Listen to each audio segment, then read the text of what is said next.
I'm reminded of the story of some explorers who were in Africa, and they saw these little boys playing with these little rocks. They were shooting marbles, a game similar to that. And these marbles, so to speak, were shiny, and these explorers asked these little boys, say, here, taste this candy. Gave them some candy. So you like that? Said, yeah. Said, good. Tell you what, give me those marbles, I'll give you some more candy. And they did that. And the explorers went off, and they discovered that these shiny rocks were large, uncut diamonds. The little boys did not have enough awareness to know what they had in their hands. And many of us are like that. Many of us have genius within us. We have ideas that we use it for the company. We put in long hours, 60, 70 hours a week for the company store. We'll break our backs for the company. But when it comes to us, when it comes to using our genius in our own behalf, taking a chance with our own creativeness, acting on our own dreams and ideas, somewhere along the line we get paralyzed. We find some reason not to do it. Oh, I did that. I'm not as good as they are. I don't have their education. I felt inferior because I never had a college education. So I felt inferior. I thought people with college education were the most intelligent people in the world. And I felt inferior and intimidated by them. So I wouldn't want to speak before people that had more education than I did. What? Come on, Les, you can do that. Oh, no, I can't. Les, you're a good speaker, man. You can just communicate with people, period. Well, I'm not, there's just some things I just don't know. And can I pass? Get somebody else. I got a friend, man. This guy has a master's degree. He's real good. Get him. But I'm not the one to come speak to that group. See, I didn't know what I had in my hands. And fortunately, I had somebody around me who saw what I had and was willing to work with me until I could see it too. See, that's what many times we have to have. Somebody could look beyond our faults and see our needs. And hold that vision until we are able to capture that vision ourselves. How do we handle some fears? I was talking with my friend Pat Johnson, who's the president of Begin Within Seminars. Think about some major fear you have. Here's one thing she said, which is good. She said, Les, if you got a real major fear, she said, take a deep breath and see yourself strong enough and more than able to handle that fear, whatever it is. Everybody take a deep breath. Whatever that fear is, just feel that you have the strength and the power and the capacity to handle it. Another friend of mine named Ron Weiner, he says, when I'm confronted with a fear, I just practice the art of looking beyond the fear. I go behind it and see it already completed, see it already resolved. And then I carry myself accordingly as if it already is taken care of. That dispels the fear for me. Another friend of mine by the name of Jack Wilson said, when I experience fear, I think about when I was in Vietnam and what I handled back then, and I look at what I'm dealing with right now, and the fact that I survived that, the fact that I had other kinds of situations that were close calls, or that I was overwhelmed with fear, and I came through it, then I look at this and says, this is nothing here. And we've all had that experience, what Jack had. How many of you had some situations that you were in that you were overwhelmed with fear? You didn't know how you're going to come out, how you're going to survive, and you did. You survived and you didn't die. Raise your hand if you survive, all right? So what you got to do, whatever that was, whatever that state of consciousness, whatever that self-confidence that you had, however you stood up within yourself, here's what we know, you survived. Here's what we know, you're still here. You didn't die. Hello, you did not die. You didn't die. You hear that? You didn't die. You're here right now. You got it and you handled that fear. You kicked it out of there. All right? Remember that play Color Purple? I remember when Albert told the girl she couldn't go with Suge. He said, where you going? This girl been wanting all her life live her dream. But she was afraid. She felt incompetent, and he had beaten her down, and her self-esteem had eroded. He said, where you going? You can't talk. Suge can talk. You ugly. You dumb. Suge got class. You ain't got nothing. Where you going? You ain't going to make it. You're going to fail. She said, look here. I might be ugly. I might be dumb. I might can't talk. She said, but I'm still here. I'm still here. And so as you begin to look at the fears in back of you, you came through those fears and you're still here. See, that's a testament about how powerful you are. And so whatever the volcano is, you have the capacity to take that volcano on, the capacity to jump in it and find your true identity. Here's another thing that keeps a lot of people from taking on the volcanoes and jumping into the challenges that they're confronted with. The fear of making mistakes or not feeling good enough. Guess what? You're going to make some mistakes. You're going to make a lot of mistakes. Guy said this, and it's true. He said, the person who has never made a mistake hasn't done anything. If you're going to make some mistakes if you want to do something out here,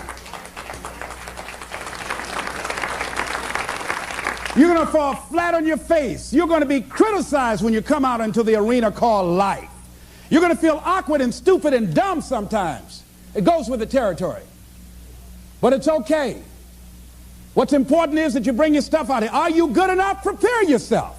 See, there's no substitute for competency. A positive attitude won't get it.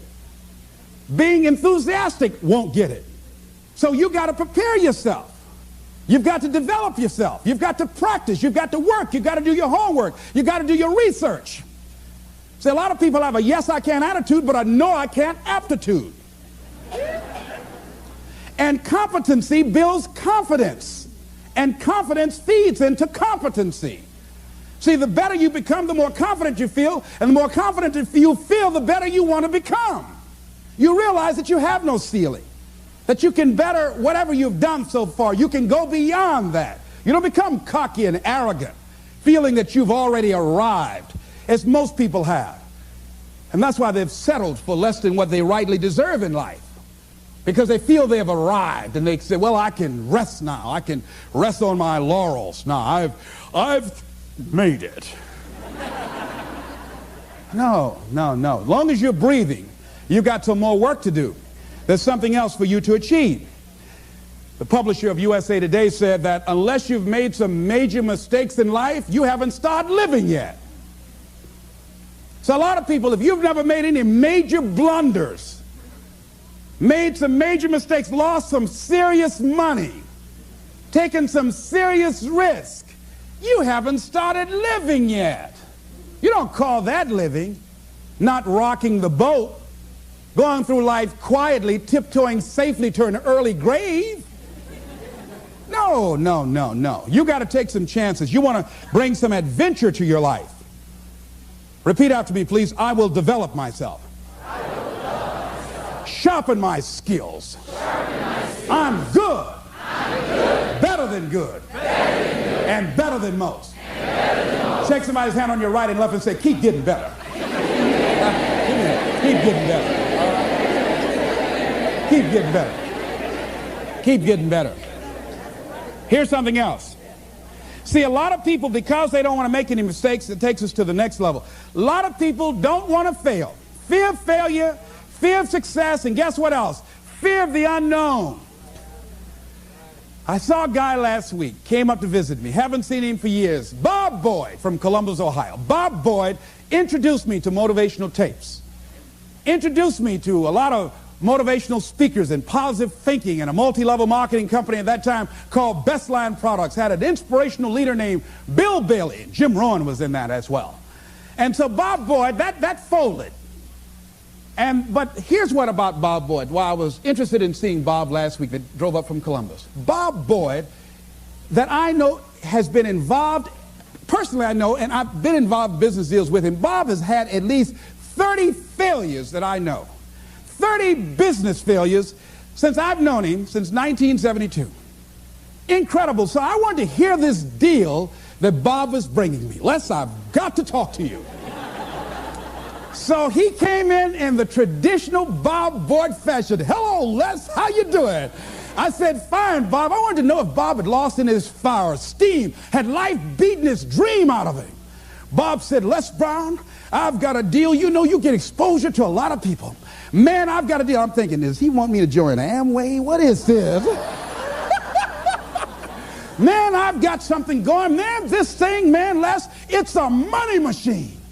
I said, tell me about it, Bob. But here's what was going on in my mind. Bob didn't mention anything about all the losses, deals we'd lost some money on. It never came up in conversation. It was like, this is the first deal he ever brought me. I said, what courage. You know what Winston Churchill said? You know what Winston Churchill said about courage, Pat? He said, courage is the ability to go from failure to failure without losing enthusiasm.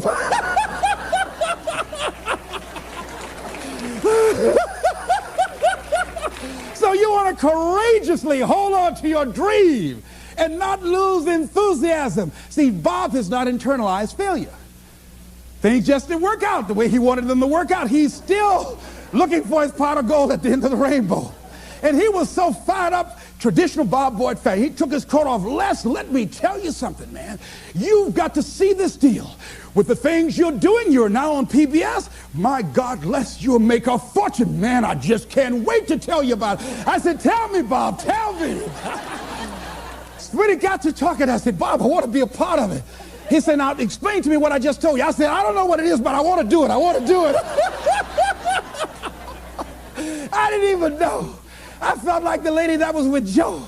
Joe decided he's going to jump in the volcano. He said, I'm going to go with you. He said, oh, you can't go. She said, oh, I want to go too. See, you get fired up about something. People will come to see you burn. They want to go too.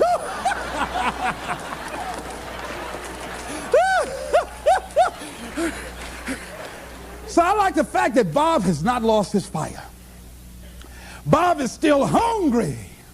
Bob still sees his dream. Bob is still searching for a way to make it happen. He doesn't care about people talking about it. Man, he's never kept a job. Guy's had 15 or 20 different jobs, all these business deals. Bob has turned a deaf ear to that. You know, that's what you got to do if you want to conquer your volcano.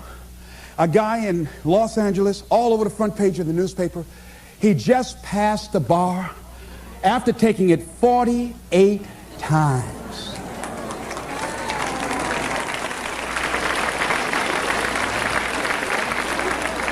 That bar was his volcano. He had more than enough reason and excuses not to take it. His son has a law firm. He could have been a legal assistant, a clerk. And people all of a sudden used to laugh at this guy. He was a laughing stock. Are you taking the bar lately? Can you imagine what they did to this dude? You know what that guy is? Man making a career taking the bar. But by the way, he need to make a career to pass it. People will do that too. You know, people talked about John Kennedy Jr. failing the bar. Did you read in the newspaper that he passed? Yes. I didn't see that, but did they make a bigger deal about him passing as they did when he failed? No, you know why? People like to see you fail. They like to see that. People are like that. I don't know why it's set up like that. I was on the expressway, traffic was jammed up. You know what was happening? It was an accident. But people pull over to the side to get out of their car to go look, to see somebody else's suffering. That's why talk shows are so popular. So people like to hear other people's misery, get it caught up in that. Then they go magnify it in their own lives because that's all they focus on.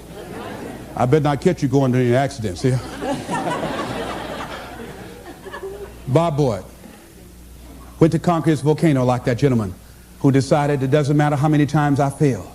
I'm going to courageously pursue it. I don't care what people say. I don't care what they think. This is something that I want that gives my life meaning and value. You got a volcano like that in you somewhere. There's something. See, at some point in time, all of us have seen our destiny. I was 6 years old, a man by the name of Reverend Ed Graham, a Mount Zion Baptist Church in Miami. I was 6 years old right before Christmas. My mother was ill. We had no food in the house. And this tall, strapping man around 6'1" came to the door with a food basket in his hand. And he says, hello, is this the Brown family? My mother said, yes. I understand that you have 2 sons and a daughter and that you have no food. Yes, I'm from Mount Zion Baptist Church, and around Christmas time we pass out food baskets to needy families. Take the basket in behalf of the church and have a nice Christmas. And when he walked out, I said, oh boy, I'd like to be like that man. And I went to his church and I used to watch him speak, and tall and powerful and dynamic speaker, such eloquence. One of his favorite people was the poet Kipling, who wrote, if you can keep your head when all about you are losing theirs and blaming it on you. What eloquence he had. And I said, oh, I would hunch Wesley. I said, Wesley, I'd like to be like Reverend Graham. Boy, he's powerful. A friend of mine, Mildred Singleton, my former fiance, she was with a school outing. But we're still good friends. She is y'all always dipping in my stuff, but anyhow. Somebody say, I'll take you, it's all right. But she was on a school outing, and they took her to a hospital, and she was in the operating room watching from a distance. And she saw someone working or doing eye surgery, and she says, that's what I want to do. She's just a teenager, and today she's an ophthalmologist. All of us have seen our destiny at some point in time, and we decided not to listen. We decided to ignore it and say, no, that's not for me. Life came in and slapped us side the head, and we stopped dreaming anymore. Bigger Thomas said, the impulse to dream has been slowly beaten out of me through the experience of life. And that's what causes many of us to give up on our volcano. The experiences and the challenges, the defeats, the disappointments, and the failures of life, that we decide to prematurely throw in the towel on ourselves, or to sell out on our true potential, sell out on living our dreams, feeling that we're not good enough, not wanting to make any mistakes, particularly if you're raised with a great deal of criticism. So you've got to be willing to prepare yourself and do the best you can, take your best shot, and let the chips fall where they may. And so as you begin to look at people become afraid of success because they feel they're not good enough, they can't handle it, the responsibility is too big. I've been there. And when you feel that way, you begin to unconsciously work against yourself to make sure that you don't get it. You begin to sabotage your own potential in a variety of ways, through procrastinating, through not taking care of business, not giving reports on time, not spending your time wisely, squandering your time looking at a lot of idle television, or spend all of your time lamenting and complaining about how bad things are, using your energy negatively rather than positively, complaining rather than producing. That's what we do when we're afraid of really making it. And when you're afraid of the unknown, when you're afraid to take that leap, when you're afraid to venture out there, that's a real challenge. I'm reminded about a little boy. Two little guys were out playing on some ice that was supposed to have been solid. And one of the little boys stepped on a thin area of the ice and fell in a hole. And as he began to start thrashing in the water, he began to move with the undercurrent to other areas of the ice, and his friend was there trying to help him, beating, hitting the ice, trying to save his friend.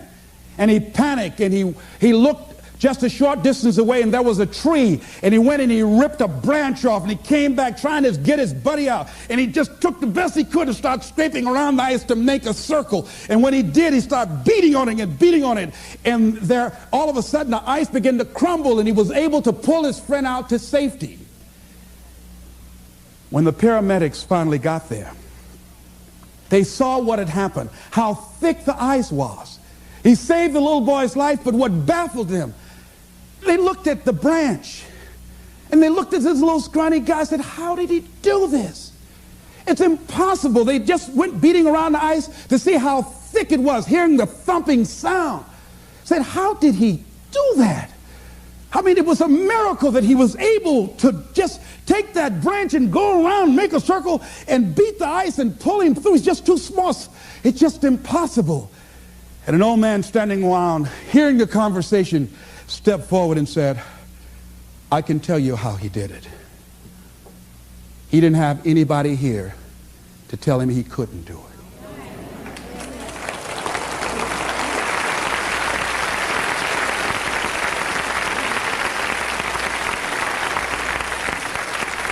See, sometimes life will happen to you, like this little boy, and you won't have time to say no. You won't have time to think that you can't do it. The only time you will have is to act, to take the leap of faith and believe that everything is going to be all right. Take that leap of faith, trust yourself, and know within yourself that everything's going to be all right. But aren't there some guarantees you can give us, Les? Yes. What is that? You're going to die. Excuse me? You're going to die. in case you didn't understand that, you can't get out of life alive. So I'm saying to you, you got 6 months to live. Live your life now. Live your dreams now. Start acting like this is your last day on the planet.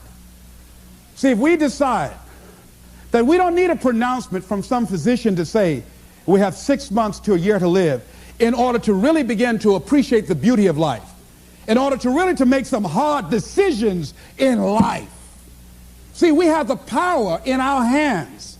Like those little boys, we have that kind of power, that kind of genius, that kind of fortune, that kind of wealth, that kind of happiness, that kind of sense of fulfillment in our hands. We have that. We have that. It's in our hands. It's on us. And nobody can make that decision for us. We can give it away. We can give it to the company store for $400 or $500 a week.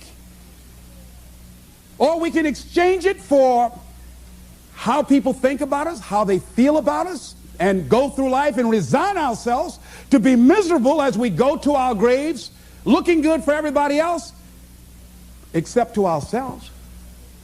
Or we can decide, hey, wait, this is the only life that I have. And that is my volcano. And I'm going to take the leap of faith. I'm going to jump in it. And I'm going to handle it because I know the universe will never give me anything I don't have the capacity to handle. See, I say to you that you've got the power within you to handle any kind of volcano in your life, regardless of how it shows up, regardless of any kind of challenge that you might have in your life. I say to you, you got that in you right now. Where will it come from? Don't worry. If you trust yourself, it will come to you at the right time in which you need it. If you believe and don't doubt in everything in you. There's something about life, I believe, that when a person resolves within themselves that this is how I give my life, this is how I'm forwarding myself into the universe. Dr. Johnny Youngblood out of New York, he said, I must live what's in me. This is why I've got to do this, Les. I must live what's in me. And all of us have something in us that we must live. And if we don't know what it is right now, we must create it or we must find it. All of us have this, whatever this something is that gives our life that meaning, that value, and that power, and that happiness. That happiness that a lot of people just wouldn't understand why you got to do it and why you got to take that mountain on. Don't you know, there be people who've decided that what they're doing is who they are. They've been acting this way for so long, they think their act is who they are. They've been evading themselves so long and tell that mediocrity is natural to them. They won't understand you.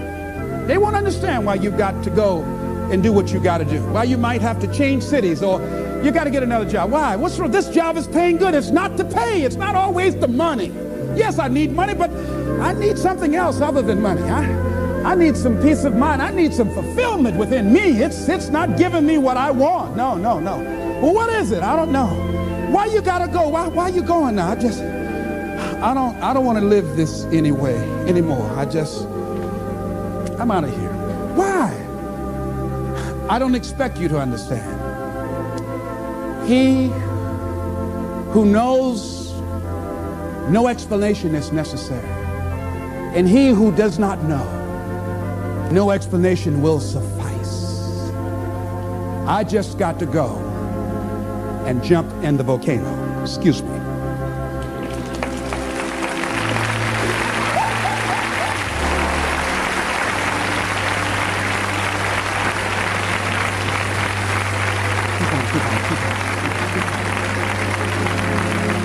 So I say, design your life so that it makes sense to you. It might not make sense to anybody else, but it makes sense to you.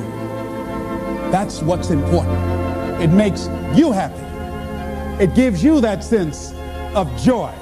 It brings back alive the little boy or the little girl in you. It helps you to have some special joy that other folk just won't understand. Go get your volcano. This is Mrs. Mamie Brown's baby boy, Leslie Calvin Brown, saying it's been a plumb pleasing pleasure as well as a privilege. Thank y'all again.